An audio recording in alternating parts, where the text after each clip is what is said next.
Rome sees the potential in this Herod to create a really successful puppet king. Somebody that they could rely on the ground, who understands the traditions on the ground, but whom they could actually pull the strings on if necessary. The Romans put Herod into power. The Romans support Herod. The Romans are the ones who granted Herod legitimacy and client kingship. My greetings.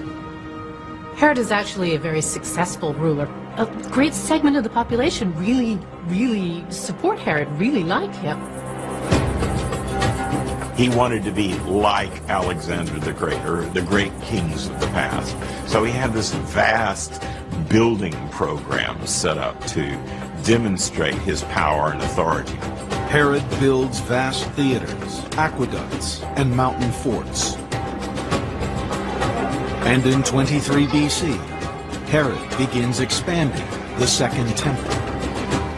Herod tries to ingratiate himself with the Jewish people by enlarging and renovating the Jewish temple, and he does succeed in making it into one of the most beautiful buildings in the ancient world. Today, Herod's temple is gone, but part of the colossal platform on which it once stood remains. The Western Wall is still one of the holiest sites in Judaism. One cannot overestimate the importance of the temple in first century Judaism.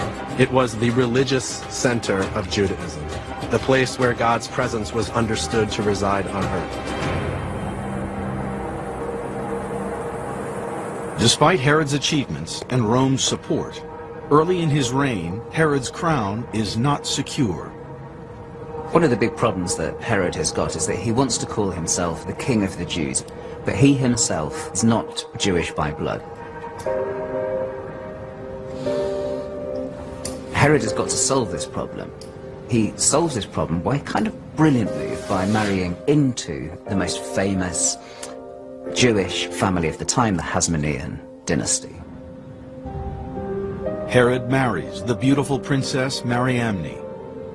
Her family had ruled Judea for a century before Herod took the throne. For Herod, marrying the Hasmonean princess gives him the opportunity to claim that he is Hasmonean himself, especially because the previous king has no sons. So he becomes, simply through marriage, the obvious and oldest and clearest Hasmonean that there is. But according to Josephus, Herod's choice of bride isn't purely political. I think the only way to describe the relationship between Herod and Mariamne is one of obsession. And he's obviously completely besotted. Together, the couple have 5 children. It seems like it's a match made in heaven. But Josephus tells us all is not as it appears.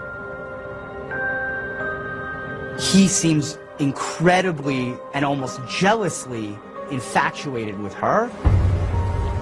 And Josephus records that she thinks very little of him and thinks that he is of very low status. So little by little, the relationship, the marriage between Herod and Mariamne starts to unravel. And it's almost Shakespearean, right, in its quality of tragedy.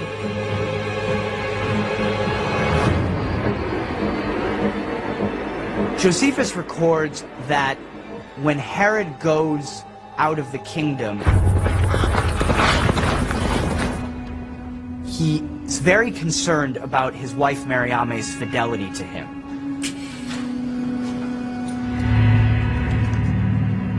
Herod is passionately in love with his wife Mariamne, but his mother and sister absolutely hate this woman. So they seize their opportunity and they say that she's been unfaithful to him whilst he's been away. Herod flies into a jealous rage and has her executed. Almost immediately afterward, Herod regrets the decision, and it's not just simple regret, it's a real deep depression. Josephus records that Herod actually almost kills himself from grief. He's increasing his jealousy, his paranoia,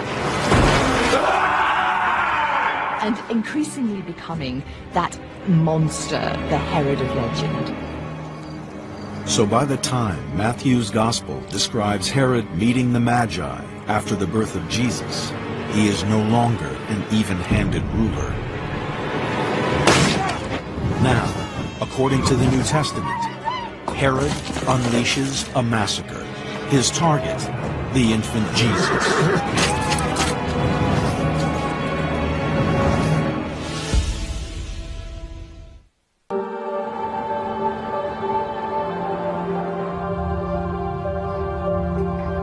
It seems that from his birth to his death, Jesus was always in danger of being assassinated at the hands of evil men. Go to Bethlehem and search for the child. According to the Gospel of Matthew, the jealous and paranoid King Herod sends the Magi to find the newborn Messiah. He tries to get the Magi to tell him where he is so that he might kill him because he's threatened by the birth of Jesus. The Magi reach Bethlehem sometime after Jesus' birth. A boy. The Magi were probably overwhelmed when they first set eyes on Jesus. They were probably also wondering, who is this child going to be? What is he going to do? What does the future hold for Jesus?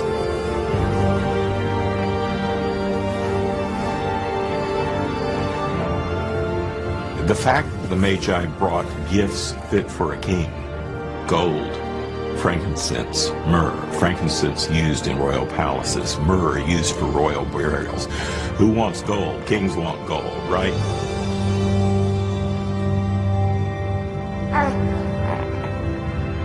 The Magi have something of a dilemma. Do they return to Herod and report to him and thereby endanger the life of the child? Or do they leave and thereby incur the wrath of Herod, who might pursue them?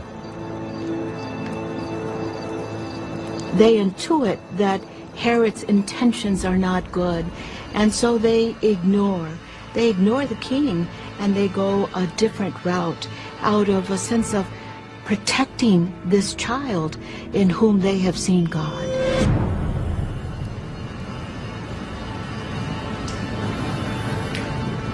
I have news about the Magi.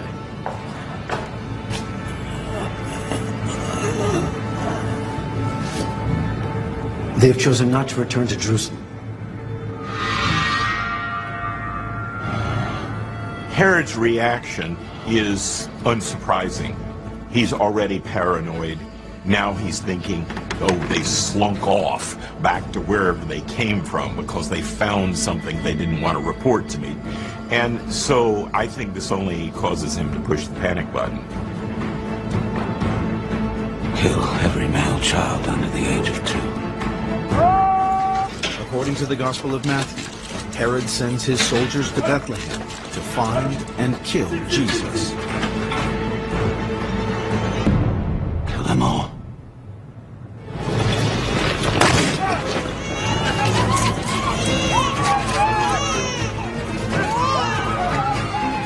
Herod, as a king, would have been perfectly willing to kill any and every person that he needed to achieve his goal. Find him! It's very hard to recapture the horror of the massacre of the innocents. Dozens, if not scores, of children being murdered in their homes. It must have been terrifying.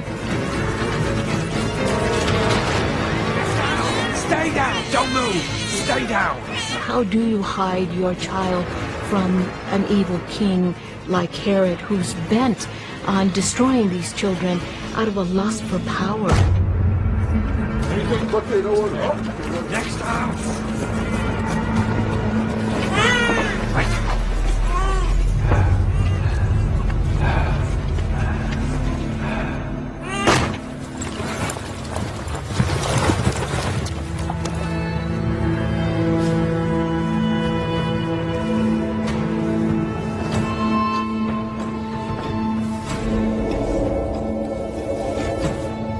According to the story in Matthew, Joseph is warned in a dream that Herod is a threat to their newborn child, and they get out of town fast. They wanted to make sure that they were nowhere near Herod's homicidal grasp.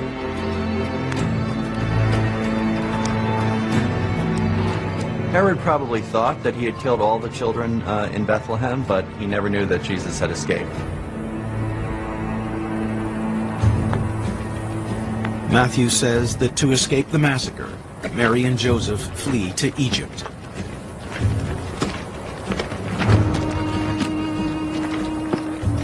Like any couple with a child, Mary and Joseph would have been overjoyed to know that their son was still safe. They're human beings, we have to remember, and they had the same human emotions that any parents would have. Mary and Joseph, as they reached Egypt with that precious child, must have felt tremendous relief. But they also must have wondered, what now?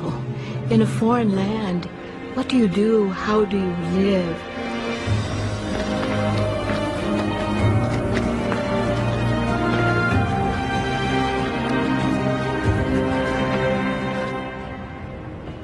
But some scholars question if the massacre of the innocents is a real historical event.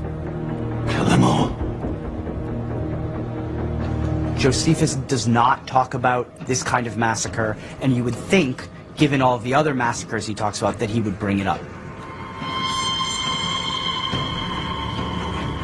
It does tell us something about the way that Herod's character was understood by lots of ancients. It's the kind of story they told about Herod as a paranoid, neurotic king who was capable of acts of great barbarism.